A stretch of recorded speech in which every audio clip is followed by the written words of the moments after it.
ఈ సినిమా చూస్తున్నంతసేపు నాకు మన తెలుగులో ఆల్రెడీ వచ్చిన 3 సినిమాలైతే గుర్తొచ్చాయి. హాయ్ అందరికీ, వెల్కమ్ టు పర్స్పెక్టివ్ మ్యాటర్స్.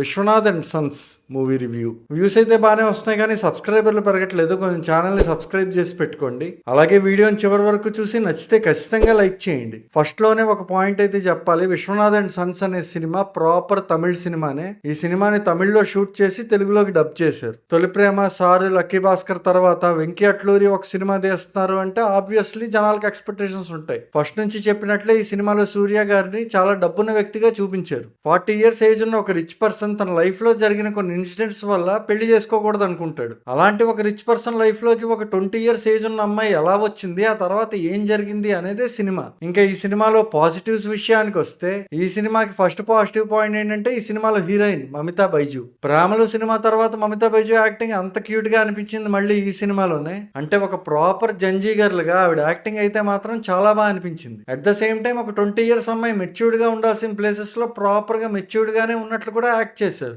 ఇంకా ఈ సినిమాకి నెక్స్ట్ పాజిటివ్ పాయింట్ ఏంటంటే సీనియర్ హీరోయిన్ రాధిక గారు. హీరో సూర్య గారికి అమ్మ క్యారెక్టర్ అయితే చేశారు ఆవిడ ఈ సినిమాలో. అంటే రాధిక గారు నా క్యారెక్టర్ లో చూసినప్పుడు రాధిక గారు తప్ప ఇంకెవరో ఆ క్యారెక్టర్ అంత బాగా ప్లే చేయలేరేమో అనిపించింది. అలా అని పెద్దగా యాక్టింగ్ కి స్కోప్ ఉన్న క్యారెక్టర్ కూడా కాదు అదేమి. బట్ ఆవిడ క్యారెక్టర్ కూడా చిన్న స్పేస్ లోనే ది బెస్ట్ ఇచ్చి పడేశారు. నెక్స్ట్ పాజిటివ్ పాయింట్ ఏంటంటే ఈ సినిమా మ్యూజిక్ డైరెక్టర్ జీవి ప్రకాష్. సినిమాలో ఒక 2-3 చోట్ల అనుకుంటా చిన్న చిన్న బిట్ సాంగ్స్ వస్తాయి, అవి మాత్రం భలే అనిపించాయి. అలాగే ఫస్ట్ హాఫ్ లో ఒక ఫైట్ సీక్వెన్స్ ఉంటది, దానికి మాత్రం మ్యూజిక్ ఇచ్చి పడేశారు. ఇంకా ఈ సినిమాకి నెక్స్ట్ పాజిటివ్ పాయింట్ ఏంటంటే ప్రొడక్షన్ వాల్యూస్. ఫస్ట్ ఫ్రేమ్ నుంచి లాస్ట్ ఫ్రేమ్ వరకు కంప్లీట్ గా మనకి వాళ్ళు సినిమా మీద పెట్టిన డబ్బులు అయితే స్క్రీన్ మీద కనిపిస్తాయి. అంటే ప్రతి ఫ్రేమ్ లోనే ఆ రిచ్నెస్ అయితే ఉంటది. ఇంకా లాస్ట్ పాజిటివ్ పాయింట్ ఏంటంటే ఈ సినిమాలో క్యారెక్టర్ డిజైన్స్. స్క్రీన్ మీద ఒకటంటే ఒకటి కూడా సినిమాకి అనవసరమైన క్యారెక్టర్ అయితే ఉండదు. అలాగే ఈ సినిమాలో క్యారెక్టర్స్, వాటి ఆలోచన విధానం, ఆ ఆలోచన విధానానికి అనుగుణంగా అవి బిహేవ్ చేసే పద్ధతి, ఇవన్నీ చాలా బాగుంటాయి. ఇంకా ఈ సినిమాలో నెగిటివ్స్ విషయానికి వస్తే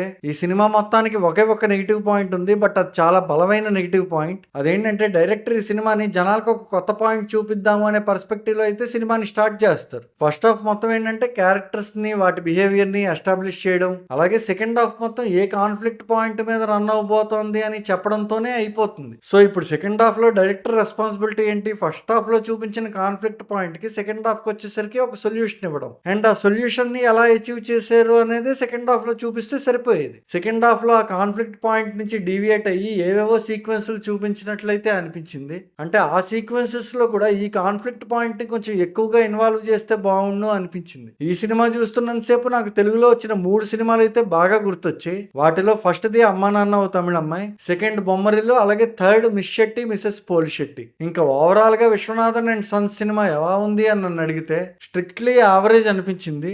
మరో సినిమా రివ్యూతో మళ్ళీ కలుద్దాం. Until then, bye.